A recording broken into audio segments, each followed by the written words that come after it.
नमस्कार बंधुरा care recipe बक्से सकलके स्वागत। आज आमी शेयर करते चलेछि दुर्दान्त स्वादेर मुचमुचे बेगुनी, जेटा किन्तु झटपट खूब कम समये बाड़ीते बानिये निते पारबेन।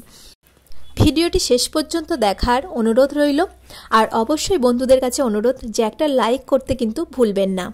ताहले चलुन बंधुरा, एखाने एकटा बेगुन निये नियेछि, একটু লম্বা মতো বেগুন নিয়েছি আর বেগুনটা আমি কাটার আগে খুব ভালো করে ধুয়ে নিয়েছি।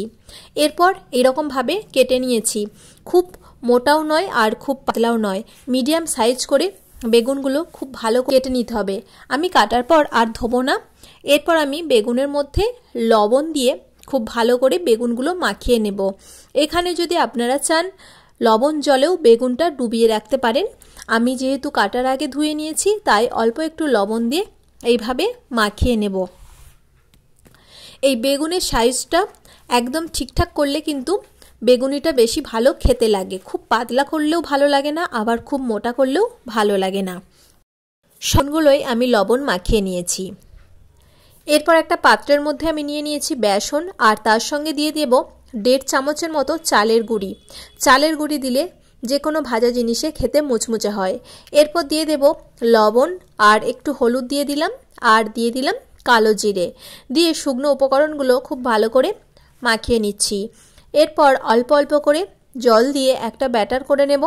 এটা খুব পাতলাও হবে না আবার খুব শক্তও হবে না, মিডিয়ামভাবে আমি একটা ব্যাটার করে নেব। তাই অল্প অল্প করে জল দিয়ে এটা মাখিয়ে নিতে হবে।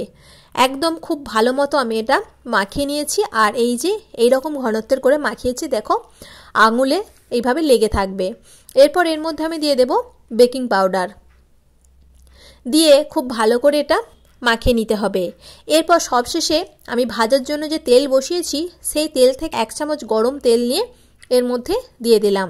যে কোনো ভাজাতে বেগুনি হোক চপ হোক বেসনে যদি এই গরম তেল দেওয়া যায় তাহলে ওপরটা কিন্তু খুব সুন্দর মসৃণ হয়। এইভাবে তেলটাও খুব ভালো করে আমি বেসনের গোলার সঙ্গে মাখিয়ে নিয়েছি।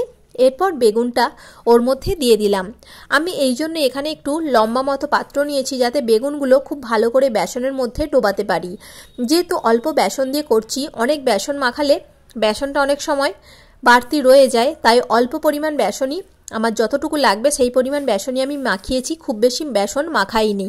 তাই ওই রকম লম্বা পাত্রের মধ্যে করছি যাতে খুব ভালো করে বেগুনের এপিট ওপিট বেসনটা খুব ভালো করে দিতে পারি। এইভাবে বেসনের গোলায় ডুবিয়ে কড়াইয়ের মধ্যে গরম তেলে বেগুনগুলো ছেড়ে দিলাম আর এরপর উল্টে পাল্টে খুব ভালো করে এটা লালচে করে ভেজে নিয়েছি। এই দেখুন বন্ধুরা, একদম কিন্তু আমার বেগুনি রেডি হয়ে গেছে। এরপর এগুলো তুলে নেব। এই একই প্রসেসে আমি প্রত্যেকটা বেগুনি ভেজে নেব। আমার একটা বেগুন থেকে 6 পিসের মতো বেগুনি হয়েছে। বেগুনের সামনেটা আর সাইডটা আমি বাদ দিয়ে দিয়েছিলাম, মাঝখানে ভালো ভালো দেখে পিসগুলো নিয়েছিলাম।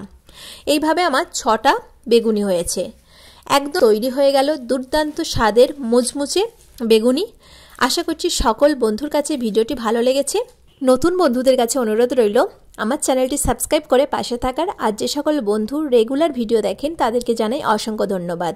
অবশ্যই বন্ধুরা এইভাবে কিন্তু বেগুন বাড়িতে কিনে এনে বেগুনি তৈরি করবেন, খুব কম খরচে আর কম সময়ে এই একদম দুর্দান্ত স্বাদের মুচমুচে বেগুনি কিন্তু আপনারা বাড়িতেই তৈরি করে নিতে পারবেন। ধন্যবাদ।